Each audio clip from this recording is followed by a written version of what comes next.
आज हम पढ़ेंगे ब्रिटिश संविधान की विशेषताएं। ब्रिटिश संविधान एक विकसित संविधान है। ब्रिटिश संविधान एक विकसित संविधान है। इसका अर्थ है कि इसका निर्माण किसी निश्चित तिथि में किसी निश्चित व्यक्ति समूह द्वारा नहीं हुआ, बल्कि वह क्रमिक विकास का परिणाम है। ब्रिटेन में फ्रांस की तरह किसी भयंकर सामाजिक क्रांति या रक्तपात के कारण सामाजिक परिवर्तन नहीं हुए हैं। समय तथा परिस्थितियों के अनुसार शनै शनै इसका रूप परिवर्तित होता रहा है। तो इसीलिए ऑग ने ये कहा है कि ब्रिटिश संविधान एक स्पष्ट जीवधारी के समान है, जिसमें निरंतर तथा स्थायी विकास की क्षमता है।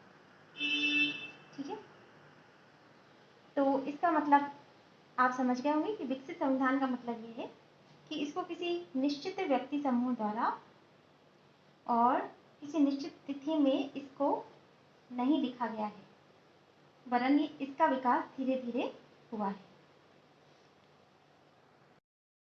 इसके उपरांत हम इसकी दूसरी विशेषता देखते हैं कि यह अधिकांशतः अलिखित संविधान है।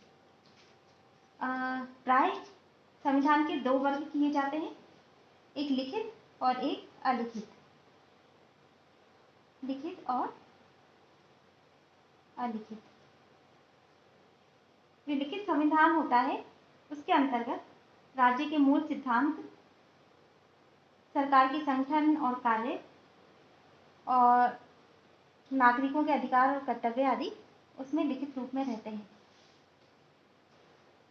जबकि अलिखित संविधान लिपिबद्ध न होकर के प्रथाओं, रूढ़ियों, रीति रिवाजों, न्यायालय के दिए गए निर्णयों, पूर्व दृष्टांतों आदि पर आधारित होता है। तो ब्रिटिश संविधान के स्रोत उपरोक्त ही हैं। वो किसी भी अभिलेख में पूर्णतः लिपिबद्ध नहीं है और क्रमिक विकास का फल है, इसीलिए उसे अलिखित संविधान कहा जाता है।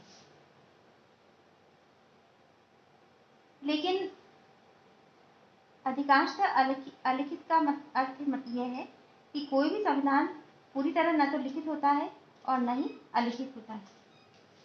इसीलिए ब्रिटेन के संविधान में भी कुछ चीजें लिखित रूप में हैं, जैसे मैग्ना कार्टा महान आज्ञा पत्र, बंदी प्रत्यक्षीकरण अधिनियम, अधिकार याचना पत्र 1628 और अधिकारों का पत्र 1689 आदि, जिसके बारे में हम पिछले व्याख्यान में भी पढ़ चुके हैं। इसके बाद हम इसकी तीसरी विशेषता देखते हैं कि ये संविधान लचीला संविधान है। इसका अभिप्राय ये है कि संविधान को परिवर्तनशीलता के आधार पर हम दो भागों में बांटते हैं, एक तो लचीला और एक कठोर। लचीला और कठोर। कठोर संविधान के अंतर्गत संविधान में संशोधन लाने के लिए विशेष प्रक्रिया को अपनाया जाता है। कठोर संविधान के अंतर्गत संविधान में अगर संशोधन करना हो तो एक विशेष प्रक्रिया को अपनाया जाता है। जबकि लचीले संविधान में साधारण प्रक्रिया से संशोधन किया जा सकता है। इसीलिए ब्रिटिश संविधान को लचीले संविधान के अंतर्गत रखा जाता है, क्योंकि इसमें साधारण विधि और सांवैधानिक विधि दोनों का निर्माण और संशोधन एक ही प्रक्रिया से होता है। और दूसरी बात यह है कि ब्रिटिश संविधान परंपराओं पर आधारित है, जो हमेशा गतिशील रहती हैं। इसीलिए ब्रिटिश संविधान को हम लचीले संविधान की श्रेणी में रखते हैं। ब्रिटिश संविधान की चौथी विशेषता है कि हम इसे एकात्मक संविधान कह सकते हैं। संविधान के स्वरूप का वर्गीकरण एकात्मक और संघात्मक रूप में भी किया जाता है।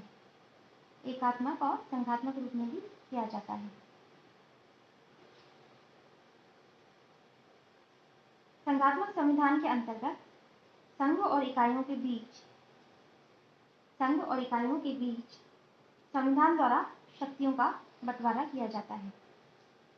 संघात्मक संविधान के अंतर्गत संघ और इकाइयों के बीच शक्तियों का बंटवारा किया जाता है, जबकि एकात्मक शासन के अंतर्गत राज्य की शासन शक्तियां एक ही केंद्रीय सरकार में केंद्रीभूत रहती हैं। इसलिए ब्रिटेन के संविधान को एकात्मक कहा गया है, क्योंकि सारे देश के लिए एक ही संविधान, एक ही कार्यपालिका, एक ही व्यवस्थापिका और एक ही न्यायपालिका है। संपूर्ण शक्ति लंदन में अधिष्ठित केंद्रीय सरकार के पास से ही निःसृत होती है और फिर वहाँ भी विकेंद्रीकरण को अपनाया गया है ताकि प्रशासन सुचारू रूप से चले, किंतु स्थानीय प्रशासनिक इकाइयां अपनी सारी शक्तियां केंद्र सरकार से ही प्राप्त करती हैं। इसीलिए इसको एकात्मक संविधान कहा जाता है। ब्रिटेन के संविधान की एक विशेषता यह भी है कि इसमें संसदात्मक प्रजातंत्र को अपनाया गया है। संसदात्मक प्रजातंत्र के अलावा एक अध्यक्षात्मक प्रणाली भी होती है। अमेरिका में अध्यक्षात्मक पद्धति को अपनाया गया है। इसके अंतर्गत राष्ट्रपति कार्यपालिका का प्रधान होता है, जो देश का वास्तविक प्रधान भी होता है। इसके अंतर्गत शक्तियों का पृथक्करण होता है और कार्यपालिका और व्यवस्थापिका पृथक पृथक होती है। लेकिन संसदात्मक पद्धति में जो राज्य का प्रधान होता है वो नाममात्र का प्रधान होता है और देश का वास्तविक शासन संसद के प्रति उत्तरदायी मंत्रिमंडल के हाथ में रहता है। देश का वास्तविक शासन जो है वो संसद के प्रति उत्तरदायी मंत्रिमंडल के हाथ में रहता है। इस प्रकार कार्यपालिका और व्यवस्थापिका दोनों में घनिष्ठ संबंध रहता है। कार्यपालिका व्यवस्थापिका में से ली जाती है और उसी के प्रति उत्तरदायी होती है। मंत्रीगण संसद सदस्य होने के नाते कानून निर्माण करते हैं, उन्हें संसद में प्रस्तुत करते हैं। संसद भी प्रश्नों, कटौती और अविश्वास प्रस्तावों द्वारा कार्यपालिका पर नियंत्रण रखती है।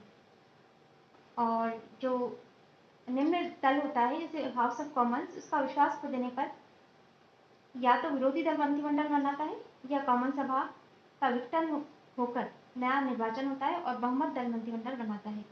इस प्रकार इन दोनों में एकता रहती है। इसके बाद हम देखते हैं कि ब्रिटेन के संविधान की एक विशेषता ये कि यहाँ पर संसद सर्वोच्च होती है। यहाँ पर संसद की सर्वोच्चता होती है।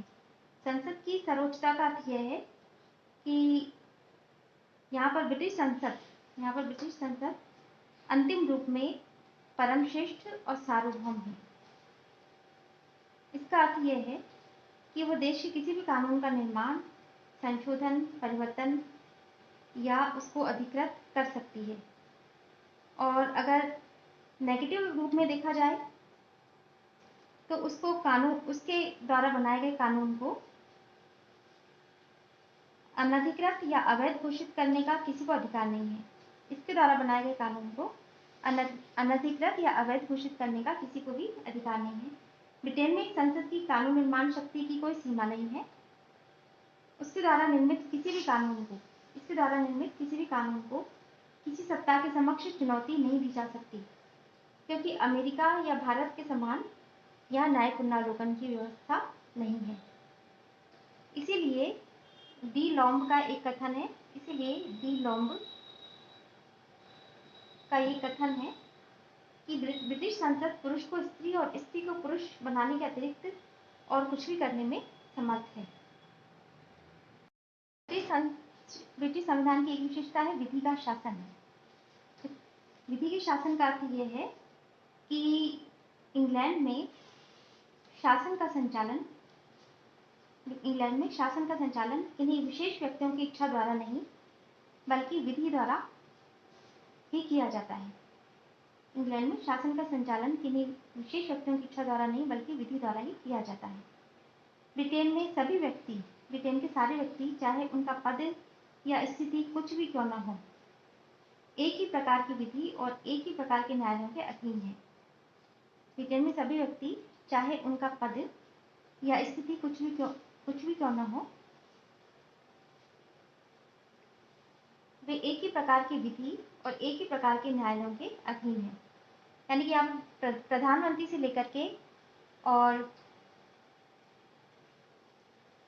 निम्न से निम्न पद वाला व्यक्ति भी समान माना जाता है। इसके विपरीत जैसे फ्रांस है, फ्रांस में प्रशासनिक विधि का प्रचलन है, जिसमें शासन के पदाधिकारियों के लिए अलग न्यायालय होते हैं और नागरिकों के लिए वहाँ पृथक न्यायालय होते हैं। तो इस प्रकार ब्रिटेन में सबको समान रूप से विधि के शासन के अंतर्गत रखा गया है। ब्रिटेन के संविधान की एक विशेषता यह है कि यहाँ पर अधिकार पत्र का अभाव है, किंतु नागरिक स्वतंत्रताओं की विद्यमानता है। यहाँ पर अधिकार पत्र का अभाव है, किंतु नागरिक स्वतंत्रताओं की विद्यमानता है। इसका अर्थ यह है कि विभिन्न देशों में संविधान के अंतर्गत नागरिकों के अधिकार उल्लिखित रहते हैं, जिनकी रक्षा न्यायालय करते हैं। पर ब्रिटेन में अधिकार पत्र न होते हुए भी वे अन्य देशों के नागरिकों की तुलना में कम अधिकार संपन्न नहीं है। यहाँ पर कुछ अधिकार हैं, जैसे बंदी प्रत्यक्षीकरण जो 1679 में दिया गया था सबसे पहले, और शस्त्र धारण करना और अत्यधिक जुर्माने और अमानुषिक दंड से बचने का अधिकार। ये तो संसदीय अधिनियमों द्वारा दिए गए हैं, हालांकि ये संविधान में नहीं, लेकिन संसदीय अधिनियमों द्वारा दिए गए हैं। और जो कुछ ऐसे अधिकार हैं स्वतंत्रता से संबंधित, जैसे भाषण और अभिव्यक्ति की स्वतंत्रता, संघ या सम्मेलन की स्वतंत्रता, ये सब सामान्य विधि पर आधारित हैं। ये सब सामान्य विधि पर आधारित हैं। तो सामान्य विधि को वहाँ पर कॉमन लॉ कहा जाता है, तो नागरिक इनका उपभोग कर सकते हैं। इस प्रकार यहाँ पर अधिकार पत्र का अभाव संविधान में है, लेकिन नागरिक स्वतंत्रताओं की विद्यमानता ब्रिटेन में दी गई है। ब्रिटेन के संविधान की एक विशेषता है कि वहाँ सीमित शक्ति पृथक्करण है। जब मॉन्टेस्क्यू जो कि शक्ति पृथक्करण का प्रणेता माना जाता है, उसका ये विचार था कि ब्रिटेन में शक्ति पृथक्करण है और वहाँ पर शक्ति सम्राट में, संसद में और न्यायालय में, तीनों में अलग अलग रूप से विद्यमान है। किंतु मंत्रिमंडलीय व्यवस्था की शुरुआत होने के बाद शक्तियों के पृथक्करण के स्थान पर उनका समन्वय होने लगा था। कार्यपालिका व्यवस्थापिका में से ली जाती थी और व्यवस्थापिका के प्रति ही उत्तरदायी होती थी। कार्यपालिका व्यवस्थापिका में से ली जाती थी और उसी के प्रति उत्तरदायी होती थी। इसीलिए कार्यपालिका व्यवस्थापिका एक दूसरे के साथ अभिन्न रूप से संबद्ध हो गई और पहले न्यायपालिका को भी स्वतंत्र रखा गया था, परंतु उसके जो विधि लॉर्ड्स थे वो व्यवस्थापिका और न्यायपालिका दोनों के सदस्य होते थे। लॉर्ड चांसलर व्यवस्थापिका, कार्यपालिका और न्यायपालिका तीनों का सदस्य होता था। अब कई वर्षों बाद जाकर के ब्रिटेन में एक सर्वोच्च न्यायालय की स्थापना की गई है, लेकिन उससे पहले न्यायपालिका भी वहाँ पर पूरी तरह से स्वतंत्र नहीं थी।